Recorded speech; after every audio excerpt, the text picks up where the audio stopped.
Okay, now we're going to talk about corporate social responsibility. Corporate social responsibility, as it sounds, it's about companies' awareness of other stakeholders' interests at the same time. So we need to be aware that businesses they shouldn't only bother with its own profitability, as well as they also be aware of other stakeholders' interests. Now you cannot, it's not a zero-sum game. It's not a zero-sum game. So the company should not ignore society's health, public's health, the environment. They shouldn't ignore the employees' interests because if you do, you're not going to be sustainable in the long run. You're not going to be able to maintain your increase and growth in your finances. Now, if we look at two managers thinking, what they say, Manager A says, I know that my factory pollutes the environment, but clean technologies are very expensive. We make profit from cheap products, and these are what customers want. So, what's wrong with this approach? What's wrong? What do you think? Now, they say we can't afford expensive clean technologies because that will diminish our profit, or we will have to increase the prices to some extent and it's going to be less affordable. So it's kind of a more or less kind of sensible thing, right? From the company's perspective, because they want to decrease the price and increase because they want to decrease the cost and increase the revenue by maximizing the profit. But your ultimate goal is not to be profitable in the following year or in the following month only. You want to be profitable all the time. You want to be profitable in the following 20 to 30 years as well. And if you keep polluting the environment and harming people's health and environment, the habitants' health, that's not going to work for a long period of time. The society will ban you. They will complain to the government. The government will have to take some actions. They will even probably will close you or have a lot of fines and penalties for you. So it's not wise to completely ignore others' interests for the sake of your own sole interest. It's not a wise approach. Look at the Manager B's approach. They say that we recently spent $10 million on new energy boilers that produce 90% less pollution and recycle 75% of our waste. Now, did you spend $10 million? Yes. Is it good for the costs? No. But it actually pays off in the long run. If you do spend it now, and the company is actually still producing the products and services, you may actually have a slightly lower profits at the beginning, but then you'll be sure that you'll not be banned in future, and you're not actually risky.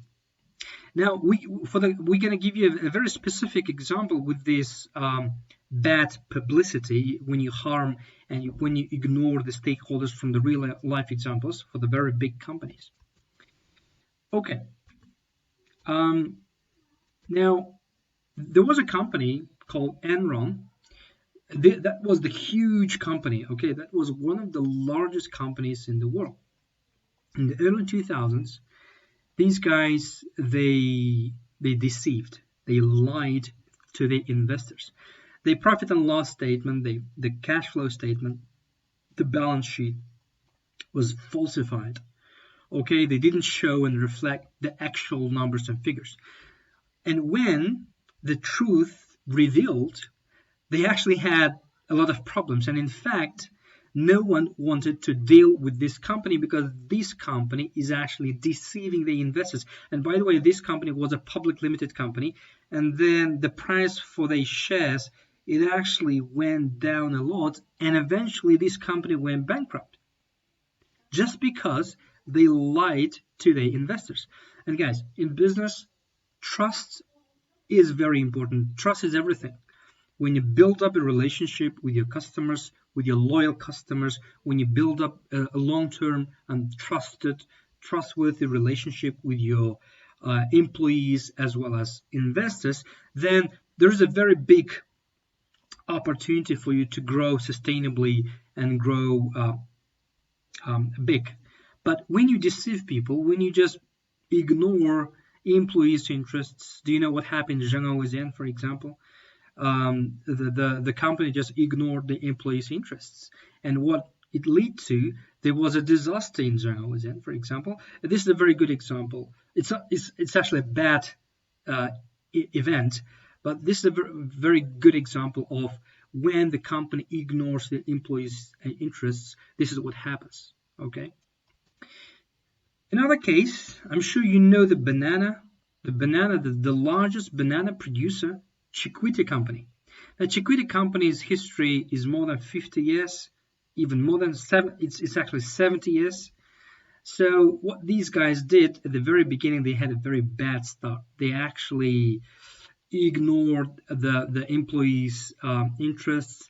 They've given a lot of bribe to the government to the government servants, and they misused the lands. So these guys wanted to maximize the profit and actually neglected and ignored other stakeholders' interests, which was a disaster eventually for them. But luckily for them, the new management has realized that this is not a sustainable strategy to grow. And therefore, they said, no, from now on, we're going to be a corporate, social, responsible company. And they fixed these employees' problems associated with their rights, associated with the working conditions and the pay.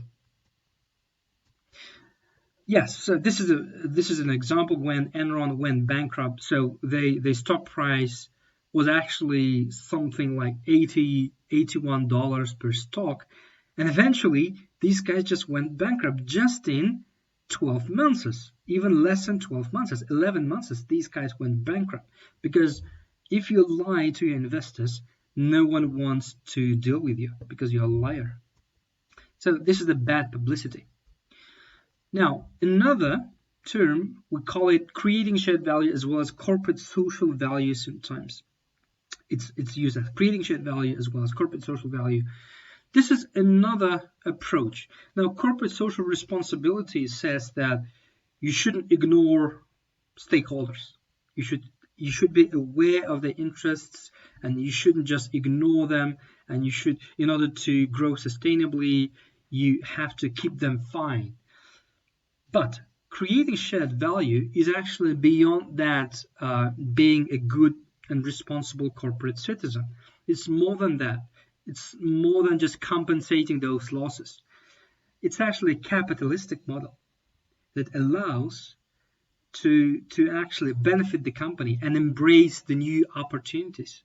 Now, I'm going to give you just one example and put a video link for this one. You can watch it at your own time.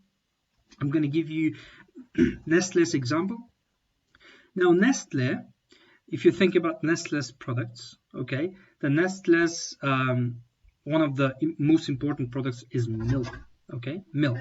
Now, where do they get this milk from? They're taking from the farmers. They're actually purchasing it from the farmers. But it appeared that they were not purchasing from the farmers directly, but they had some companies in between, okay? So these companies in between, let's call them retailers, okay? Let's call them retailers. These companies in between were actually collecting a milk from Nestlé, and then they accumulated and bought in a bulk to Nestlé, and it was kind of convenient and handy for Nestlé because they don't have to worry about too many farmers at the same time. They just got their milk. But the problem was that this in-between party was paying very low amount of money to the farmers, and that means that the farmers couldn't actually develop. They couldn't invest further to expand. They couldn't actually improve the quality of their products, and actually this was a missed opportunity. Now, what Nestlé did, they said, hold on a sec, we're actually buying what we're using. We're actually using the farmers' products. why don't we help them directly to expand and grow and improve in quality, help them to produce better milk and in larger amounts, and have a better deal with them, and have actually a direct supply for them, from them. Now, what is the benefit from the for the farmers? The farmers now they got additional investments from the Nestle company. They've got some infrastructure from Nestle. They had a direct and guaranteed sales to Nestle, and they've got higher qualification. So Nestle has sent some people to train them and to make better products and high quality products. How about Nestle's benefit? Nestle could achieve lower price product, actually, because they don't have in-between party, right? And they actually also could have a guaranteed supply of better and fresh milk directly. So this is a win-win strategy, isn't it? So creating shared value is about capitalistic model when both parties, they actually win, okay? Now, both corporate social responsibility and creating shared value were introduced by the same scholar, Michael Porter from Harvard Business School. So I'm going to also attach the link to his video when he's actually explaining the corporate social responsibility. Good.